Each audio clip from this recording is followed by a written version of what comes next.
So karon padayon ta sa atong discussion, mag-solve ta og example sa atong quadratic equation. So natay given dring x squared plus 6x plus 8 equal to 0.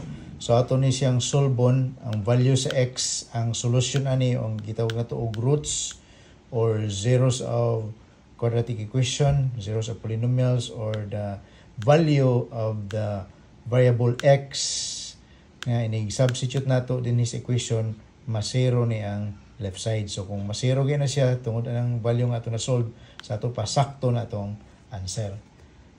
Okay? So application ni sa atong na-derive na quadratic formula. So ang atong given, ako na siyang i-rewrite.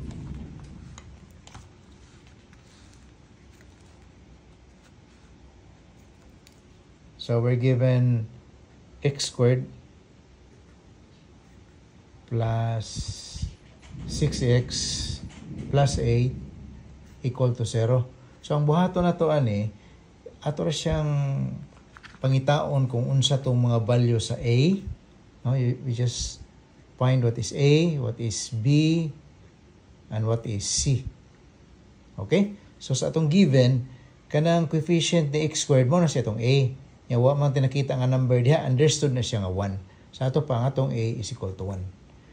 Nya kanang atong b, mo ni siya atong coefficient sa x. So sa ato pa, mo na siya ang naa sa second term, coefficient sa second term. So si 6 mo na siya atong b. Nya ang atong c ana, mo na siya atong naa diya sa third term na to, kaysa atong general form mong ang given sa general form is inani man ex squared plus bx plus c equal to 0. Okay? So ang atong c from the given, mo na siya ang 8. So ang atong buhaton sunod, ato na sing i-substitute sa quadratic formula.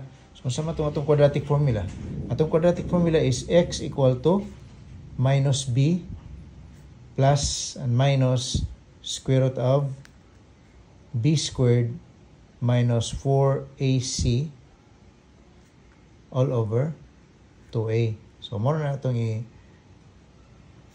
mo na itong formula, mo na itong quadratic formula, anha na ito di i-substitute ang mga kini mga values nga itong nakuha gikan dito sa given quadratic equation.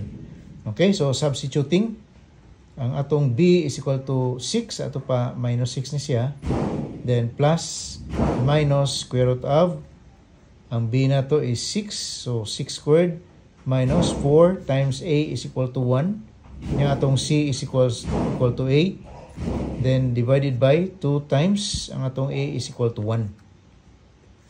Alright, so equal to, so i-process na to na, so minus 6 plus and minus, kanang nasa so diha 36, 6 squared 36 kini siya, minus 4 times 1 times 8 32 divided by 2 times 1 equal to 2. So x is equal to minus 6 plus and minus, so 36 minus 32 is equal to 4. So x is equal to minus 6 plus and minus square root of 4 is equal to 2 divided by 2. So ito pa, atong x equal to taking plus, no? Taking plus. Okay, duha may value atong x ani. So taking plus, x is equal to minus 6 plus 2 divided by 2. So x is equal to, this is minus 4 divided by 2 equal to minus 2. Diba? So muna atong unang x. Then we take the negative, so taking minus, so ang atong x karon is equal to minus 6 minus 2 divided by 2, so x is equal to minus 6 minus 2 minus 8, so this is minus 4. So these are the values of our x. So pag pakita nga sakto na sa itong answer, pwede na ito ma-check, no? Ato i-check siya.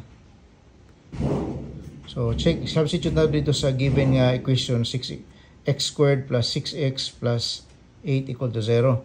So atong i-check kung i-substitute na to, panalitan ng x equal to minus 2. So minus 2 squared plus 6 times minus 2 plus 8, is it equal to 0? Okay? So questionably pa na, ito pa ng suwayan. Tama ba yun? So kini square ani 4 plus kini siya minus 12.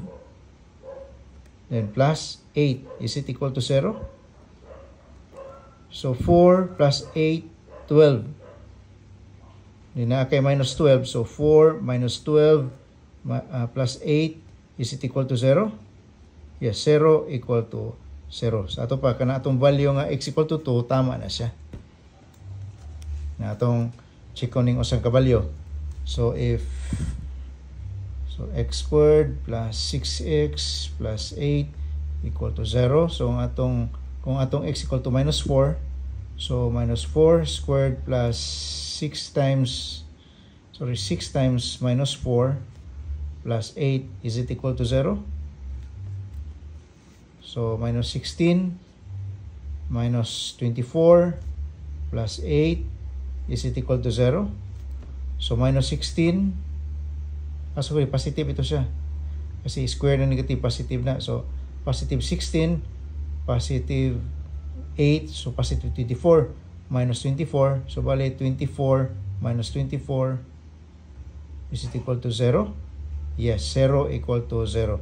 So therefore, kanang atong values x equal to minus 2 and x equal to minus 4 are the roots or the solution to the given quadratic equation. So muna siya ang atong application sa quadratic formula.